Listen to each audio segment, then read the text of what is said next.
Le grand bâtiment au centre de Berlin qui accueille depuis 2001 le bureau de la chancellerie fédérale d'Allemagne, c'est ici que la chancelière Angela Merkel a tenu à accueillir son hôte de marque, le président de la République démocratique du Congo, président en exercice de l'Union africaine, Félix Antoine Tshisekedi Tshilombo, à marge de la conférence économique Compact with Africa. Le chef de l'État a rendu hommage à la chancelière allemande pour le travail des durs labeurs entrepris durant ces 16 ans de mandat en vue du rapprochement entre l'Allemagne et l'Afrique d'une part et entre l'Allemagne et la République démocratique du Congo d'autre part. La chancelière Angela Merkel a salué le leadership du président Félix Antoine Tshisekedi Tshilombo, notamment sur le plan de politique interne et promis le soutien de son pays à la RDC. Elle a également encouragé l'adhésion du pays au pacte du G20 pour l'Afrique, facilitant le financement extérieur vers le continent. Les deux hautes personnalités s'étaient déjà rencontrées en début de la mandature du président Félix Antoine Tshisekedi Tshilombo. La chancelière Angela Merkel avait apprécié à leur juste valeur les réformes engagées en République démocratique du Congo.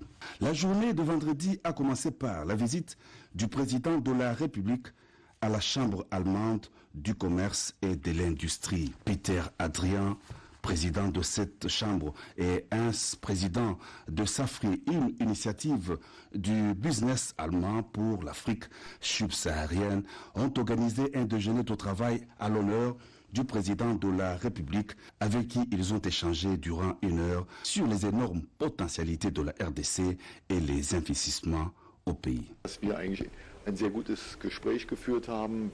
Retenir de cet entretien que nous avons eu des discussions très fructueuses dans une atmosphère, dans une ambiance amicale et très ouverte. Et nous avons fait ressortir les grands potentiels qui sont offerts par le continent africain, qui sont d'un grand intérêt pour les entreprises allemandes, pour le monde des affaires allemand. Et c'est ce que nous ont confirmé également les intervenants, les représentants de l'économie allemande qui étaient assis également autour de la table. Et nous espérons et nous sommes optimistes pouvoir lancer encore davantage d'initiatives qui vont rayonner de cette rencontre pour la République démocratique du Congo, mais aussi pour les entreprises allemandes. Les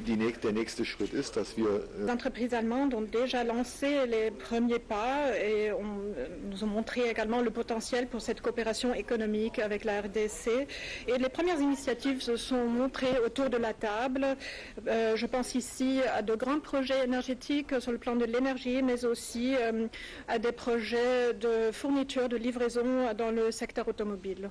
En substance, la Chambre allemande du commerce et de l'industrie s'est déclarée favorable aux investissements en République démocratique du Congo. Une journée pleine d'activités, ce vendredi 27 août 2021, pour le président de la République Félix Antoine Tshisekedi Tshilombo, qui répond aux invitations de partout où l'on départ des questions relatives aux opportunités d'investissement en RDC et au développement. De la 4e édition de Compact with Africa, cette grande conférence économique qui vise à promouvoir les investissements en Afrique, très attendue dans la capitale de la République fédérale d'Allemagne en sa double qualité de président de la République démocratique du Congo et de président de l'Union africaine, le chef de l'État Félix Antoine Tshisekedi Tshilombo est arrivé à Berlin ce jeudi 26 août 2021 en fin de soirée.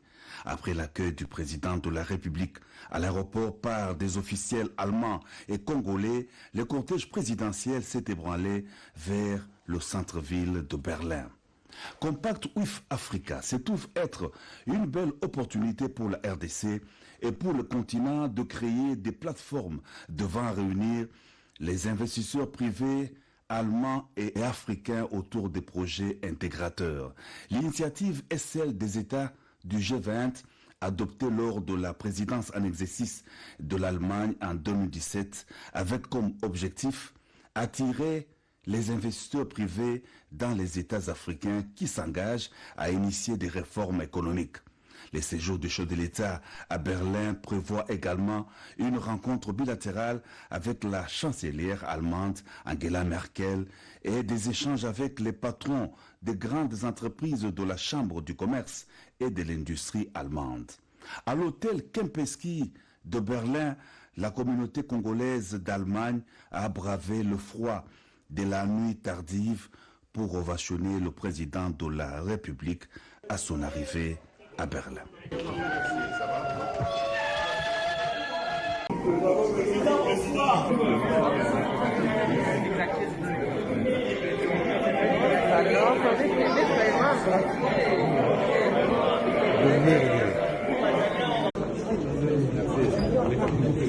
Bonjour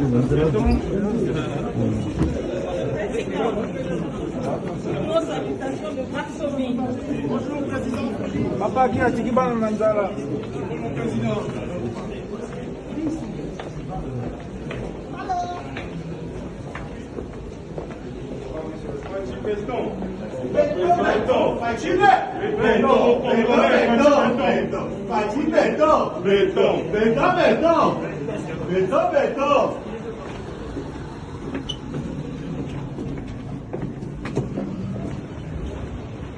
Voilà, on va se faire bien.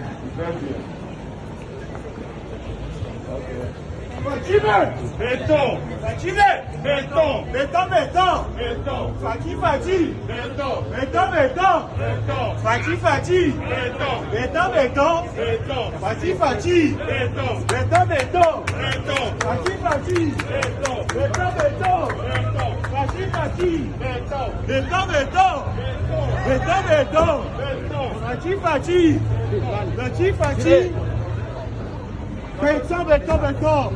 Wachi, wachi. Wana Zambe. Wana Zambe, président 2023, petit béton. Le palais du Quirinal a ouvert ses portes ce jeudi au 5e président de la République démocratique du Congo, Félix Antoine Tshisekedi Tshilombo.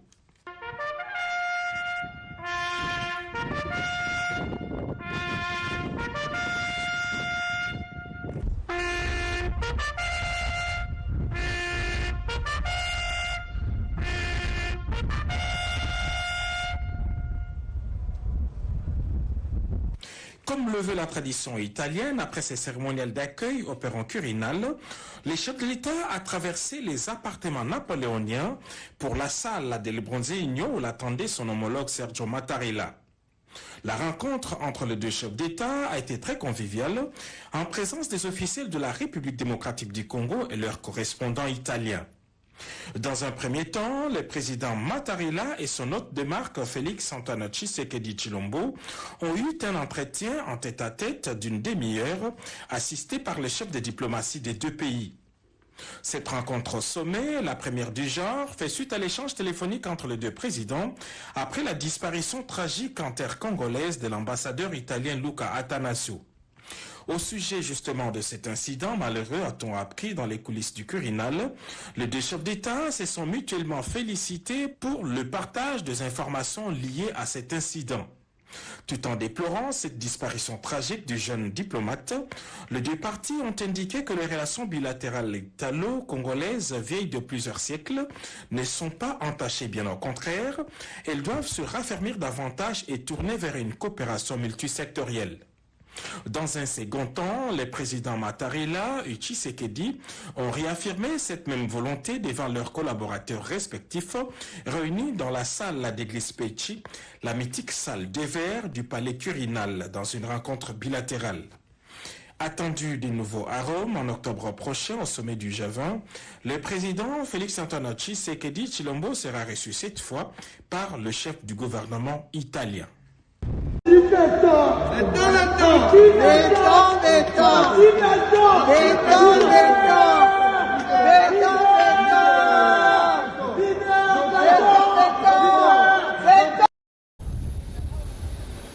C'est par l'aéroport de Rome-Champigno que le président de la République, Félix-Antoine Tshisekedi Tshilombo, est arrivé en terre italienne ce mercredi en fin d'après-midi. Le chef de l'État vient participer à la 47e édition du Forum Ambrosetti qui s'ouvre à Milan consacré à l'économie mondiale. En prélude à sa participation à l'analyse prospective de Milan, le président Félix-Antoine Tshisekedi Tshilombo est attendu ce jeudi au palais du Quirinal, le palais présidentiel italien pour un tête-à-tête avec son homologue Sergio Mattarella. Dans les coulisses du palais du Quirinal, ces rendez-vous restent historiques et hautement symboliques, et il est placé sous les signes de l'amitié et du renforcement des relations de coopération et d'intérêts communs. Établies depuis le XVIIe siècle à travers le Royaume Congo, les relations italo-congolaises ont toujours été empreintes de respect et de considération mutuelle. L'Italie, qui assiste au retour du leadership congolais sur l'échiquier international, incarné par son 5e président de la République, va dérouler un cérémonial d'honneur au président Tshisekedi, l'une des rares images en cette période de pandémie de Covid-19. En tant que porte-voix du continent africain, le président de la République démocratique du Congo prépare aussi sa participation au sommet du G20 prévu en octobre prochain à Rome, la ville.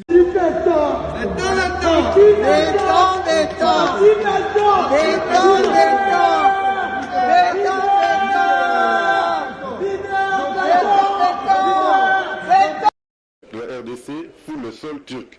Il vient en visite officielle. Il va rencontrer son homologue turc. C'est une visite officielle très importante parce qu'il va en découler 3 accords.